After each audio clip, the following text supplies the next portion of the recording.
We have 13 roadside stations along the northern corridor, and we now have established 2 roadside stations in Uganda at Idudi and Tororo. So why do we do roadside stations? We told, studies have it, that 85% of road carnage is caused of human behavior. Now, human behavior can be enhanced by corrective journey management, making sure that drivers are rested on the road so that they are not fatigued. So what we do for our over 75 transporters is to take charge of the drivers' journey management, including the drivers' wellness programs, including the drivers' best practices on the road at all checkpoints. We're glad to report that today we are looking after over 15,000 truck drivers on our roads, and since inception, 2017, the 15,000 drivers have remained safe. We also were approached by bus services, and today we are taking over. Looking after about more than 250 drivers of buses, Dreamline and so forth included, and all of them have remained live. I know that tomorrow we shall be celebrating the International Day of Remembrance of the road victims.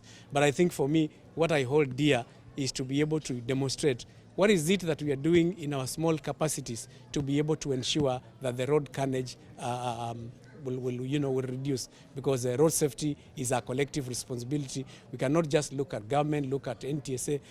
There is what we can be able to do. And indeed, to really appreciate the 75 transporters that have given us mandate to look after their drivers' safety on the road. These partnerships are great partnerships that bring people together, and we come with great solutions. So we are so happy, and we really appreciate the people who funded the initiative. Mr. Habel, who was able to implement the program, and as a country, it's a game changer. And with this one, we need to replicate it in the whole country, not only in the northern corridor, but in the whole country, all the highways, so that we can ensure that our drivers are safe, not only the heavy commercial, but all the drivers in terms of anybody using the road. And when the drivers are safe, other road users are safe. Okay.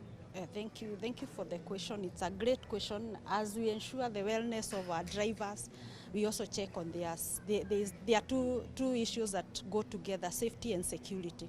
So when we talk about the security of the drivers on our roads, is that we have agencies. We have the police checks. We have the Northern Corridor who are patrolling the corridor. We have the highway patrol team that is patrolling the corridor, and this is also a call to the National Police Service to beef up security in those high-risk areas. And this way we'll be able to curb those insecurities and also ensure that our drivers feel comfortable when they are driving, either during the day and during the night. Also, we can also call on our drivers that they don't pick anybody along the way. If they don't know them, let them. The education is that if you're given a vehicle, drive it to the destination without carrying any passengers on the way. So because that is where they get hijacked, and if there are any incidences, we have the National Police Service, they will be able to address that. Now, our trucks have to pass through checkmate points. The driver's well-being is checked. The fatigue is controlled, because they have to stay a certain number of minutes there. Also, they check the truck, the seals, the cargo that they are carrying, that is what they expected to carry, and if they are passengers or not. So actually now, the owners of trucks are now in charge of the trucks. For example, for us, the trucks sleep at checkmate points. So the driver is not the one who decides when he will go, where he will sleep. They make sure there is no passengers being carried. So for me, it's been a godsend as a transporter, and I think it's a great idea. Now with this, they're also now giving us visibility of what is happening in the checkpoint.